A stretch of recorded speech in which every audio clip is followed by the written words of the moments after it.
ಅದರ ಜೊತೆಗೆ ಒಬ್ಬ ಹೆಣ್ಣು ಎಷ್ಟರ ಮಟ್ಟಿಗೆ ತ್ಯಾಗವನ್ನು ಮಾಡುತ್ತಾಳೆ.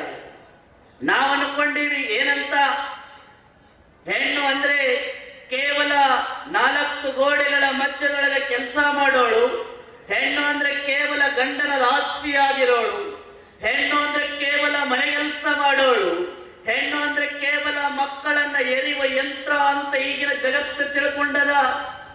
ಒಂದು ಕ್ಷಣ ಯೋಚನೆ ಮಾಡ್ರಿ, ಹೆಣ್ಣು ಅಂದ್ರೆ ಕೇವಲ ಯಂತ್ರಗಳನ್ನ ಮಕ್ಕಳನ್ನ ಎರಿಯುವ ಯಂತ್ರ ಅಲ್ಲ, ಹೆಣ್ಣು ಅಂದ್ರೆ ಕೇವಲ ಗಂಡನ ಆಸ್ತಿ ಅಲ್ಲ, ಹೆಣ್ಣು ಅಂದ್ರೆ ಕೇವಲ 4 ಗೋಡೆಗಳ ಮಧ್ಯದೊಳಗೆ ಕೆಲಸ ಮಾಡುವ ಆಳಲ್ಲ, ಹೆಣ್ಣು ಅಂದುಕೊಳ್ಳೆ ಕೇವಲ ಮನೆಯ ಕೆಲಸ ಮಾಡುವ ಆಳುಗಳು ಅಲ್ಲ.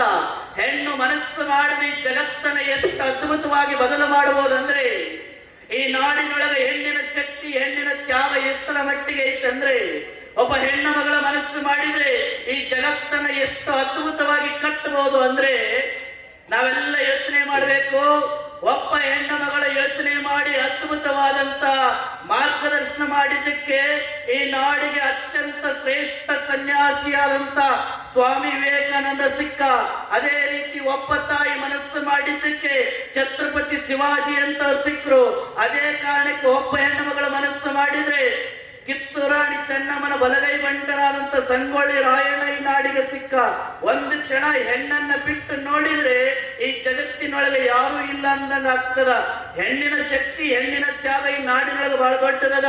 ಹೆಣ್ಣು ಮನಸ್ಸು ಮಾಡಿದ್ರೆ ಸಿಂಹಾಸನವನ್ನು ಕೂಡ ಏರ್ತಾಳ, ಹೆಣ್ಣು ಮನಸ್ಸು ಮಾಡಿದ್ರೆ ಆಳಾಗೂ ಕೂಡ ದುಡಿತಾಳ. ಅಂತ ಹೆಣ್ಣಿನ ಬಗ್ಗೆ, ಆ ತಾಯಿಯ ಬಗ್ಗೆ ಬಹಳಷ್ಟು ಅದ್ಭುತವಾಗಿ ಒಬ್ಬೊಬ್ಬ ಮಹಾತ್ಮರು ಒಂದೊಂದು ಈ ನಾಡಿಗೆ ತಿಳಿಸಿಕೊಟ್ಟಾರ. ಅದರೊಳಗೆ ನಾವೊಂದಿಷ್ಟು ವಿಷಯವನ್ನು ತಿಳ್ಕೊಳ್ಳೋಣ ಬೇಡ.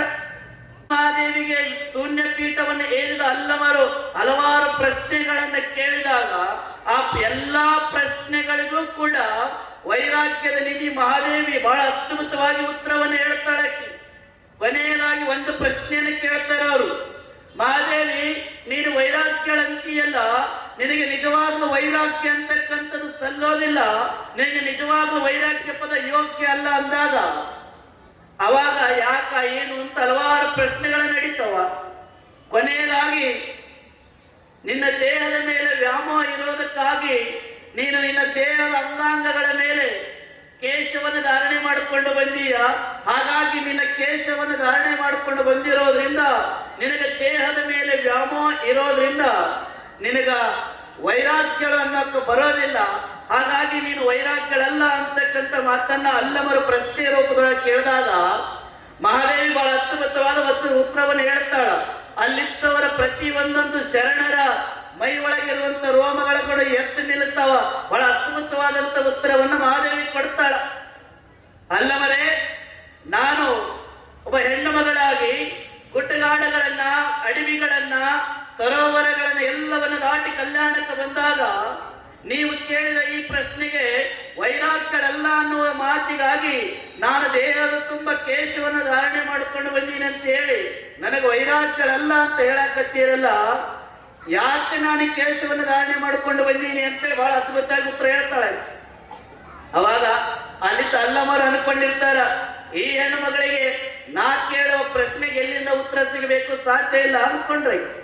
ಮಹಾದೇವಿಗೆ ಅವಾಗ ಯೌವನದ ವಯಸ್ಸು. ಹೇಳ್ತಾಳೆ ಬಹಳ ಅದ್ಭುತವಾಗಿ, ನಾನು ನನ್ನ ದೇಹದ ಮೇಲೆ ವ್ಯಾಮೋಹನಿಟ್ಕೊಂಡು ನಾನು ಕೇಶವನ್ನು ಧಾರಣೆ ಮಾಡಿಕೊಂಡು ಬಂದಿಲ್ಲ. ನಾನು ನನ್ನ ದೇಹದ ತುಂಬ ನನ್ನ ಕೇಶವನ್ನು ಯಾಕೆ ಧಾರಣೆ ಮಾಡಿಕೊಂಡು ಬಂದೀನಿ ಅಂದ್ರೆ, ನಾನು ಹೋಗ್ತಾ ಇರೋದು ಕಲ್ಯಾಣಕ್ಕೆ, ನಾನು ದರ್ಶನ ಮಾಡಕ್ಕೆ ಹೋಗ್ತಾ ಇರೋದು ಅಲ್ಲಮರ ದರ್ಶನಕ್ಕಾಗಿ, ನಾನು ಹೋಗ್ತಾ ಇರೋದು ಬಸವಣ್ಣನ ದರ್ಶನಕ್ಕಾಗಿ, ನಾನು ಹೋಗ್ತಾ ಇರೋದು ಪುಣ್ಯ ಕ್ಷೇತ್ರವಾಗಿರುವಂತ ಕಲ್ಯಾಣಕ್ಕ. ಅಲ್ಲಿ ಹೋಗುವ ಸಂದರ್ಭದೊಳಗ ಅಲ್ಲಿರುವಂತ ಎಲ್ಲರ ಶರಣರು ನನ್ನ ದೇಹದ ಅಂಗಾಂಗಗಳನ್ನು ನೋಡಿ ಅವರ ಮನಸ್ಸು ಚಂಚಲಾಗಬಾರ್ದಂತ ನಾನು ದೇಹದ ತುಂಬ ಕೇಶವನ್ನು ಧಾರಣೆ ಮಾಡಿಕೊಂಡು ಬಂದೀನಿ ಅಂತ ಮಹಾದೇವಿ ಬಹಳ ಅದ್ಭುತವಾಗಿ ಉತ್ತರ ಹೇಳ್ತಾಳೆ. ಆ ಉತ್ತರವನ್ನು ಹೇಳಿದಾಗ ಶೂನ್ಯ ಪೀಠದ ಮೇಲಿದ್ದ ಅಲ್ಲವರು ಮಹಾದೇವಿಗೆ ಸಾಷ್ಟಾಂಗವನ್ನು ಹಾಕ್ತಾರೆ. ಅವರು ಅದ್ಭುತವಾದ ಮಾತು ಹೇಳಿದ್ರೆ ಏನಂತ, ಮಹಾದೇವಿ ನೀನು ಕೇವಲ ಮಹಾದೇವಿ ಅಲ್ಲ, ಇನ್ನ ಮುಂದೆ ಈ ಕನ್ನಡ ನಾಡಿಗೆ ವೈರಾಗ್ಯ ನಿಧಿ ಅಕ್ಕ ಮಹಾದೇವಿಯಾಗಿ ಬೆಳಗ್ತಿ ಅಂತಕ್ಕಂಥ ಮಾತನ್ನ ಮೊಟ್ಟ ಮೊದಲಿಗೆ ಅಕ್ಕ ಮಹಾದೇವಿ ಎಂದಿದ್ದು ಅಲ್ಲವರಾಕಿ. ಸಂದರ್ಭವನ್ನ ಸೊನ್ನಲಿಯ ಸಿದ್ದರಾಮರು ಕಣ್ಣಾರೆ ಕಾಣ್ತಾರೆ, ನೋಡ್ತಾರೆ. ಸಿದ್ದರಾಮರಿಗೆ ಹೆಣ್ಣಂದ್ರೆ ಹಾಗೆ ಬರ್ತಾ ಇದ್ದಿದ್ದಿಲ್ಲ. ಸಿದ್ದರಾಮರಂದ್ರೆ ಹೆಣ್ಣಂದ್ರೆ ದೂರ ಹೋಗ್ತಿದ್ರು. ಅಂತ ಸಿದ್ದಮರು ಮಹಾದೇವಿ ಕೊಟ್ಟಂತ ಉತ್ತರವನ್ನ ನೋಡಿ ಅಲ್ಲವರು ಸಾಷ್ಟಾಂಗ ಹಾಕಿದ್ದು ಕಣ್ಣಾರೆ ಕಂಡು ಅವರು ಬಹಳ ಹೆಣ್ಣಂದ್ರೆ ದೂರ ಹೋಗುವಂತ ಸೊನ್ನಲಿಯ ಸಿದ್ದರಾಮರು